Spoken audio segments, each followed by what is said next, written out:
Bulletin की शुरुआत बड़ी खबर के साथ कर रहे, जहां दिल्ली ब्लास्ट मामले में बड़ा खुलासा। कार में हुए विस्फोट में मारा गया उमर। धमाके वाली कार में मौजूद था उमर। सुरक्षा एजेंसियों ने कराया था डीएनए टेस्ट और डीएनए टेस्ट कराने के बाद उमर के शव की शिनाख्त हुई है।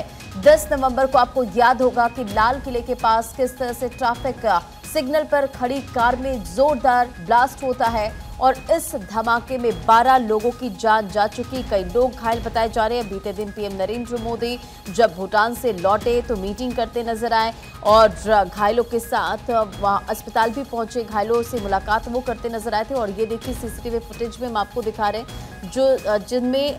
जिस फुटेज में उमर को आप इस कार में देख पा रहे होंगे और कार ब्लास्ट में उमर मारा गया है।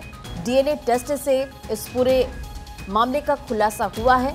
तो दिल्ली ब्लास्ट मामले में बड़ा खुलासा, उमर मारा गया है क्योंकि आपको याद होगा किस तरह से 10 नवंबर को दिल्ली के लाल किले के पास ब्लास्ट होता है और उसके बाद लगातार इस पूरे केस को लेकर जांच पड़ताल की जा रही है।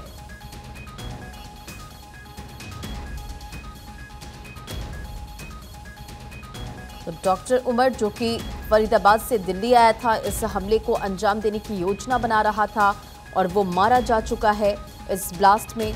जांच में पता चला कि डॉक्टर मुजम्मिल जो फरीदाबाद में मेडिकल कॉलेज में काम कर रहा था, इस साजिश में शामिल था और उसकी गर्लफ्रेंड भी इसमें शामिल थी, जिसे फिलहाल अरेस्ट किया गया है। लगातार जांच पड़ताल की जा रही है। तो बैक टू बैक इस धमाके वाले केस में देखिए लगातार जांच पड़ताल की जा रही, कई खुलासे हो रहे हैं। फिलहाल जानकारी ये मिल रही है कि जो उमर था इस ब्लास्ट में वो मारा जा चुका है।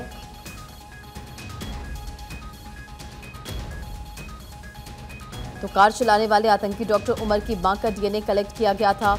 जांच के लिए उसे एम्स के फॉरेंसिक लैब भेजा गया था। अब ये जानकारी सामने आ रही कि डीएनए सैंपल मैच हुआ और ये जानकारी है कि उमर जो कि इस कार ब्लास्ट में शामिल था, ड्राइव कर रहा था इस कार को और जिसकी तस्वीरें भी कैद हुई थी, वो मारा जा चुका है। विस्फोट में शामिल हुंडई i20 कार फरीदाबाद स्थित एक सेकंड कार की शोरूम रॉयल कार जोन से बेची गई थी और शोरूम का जो मालिक है उसे हिरासत में लिया गया है क्योंकि बीते दिन इसे भी लेकर अपडेट सामने आया था।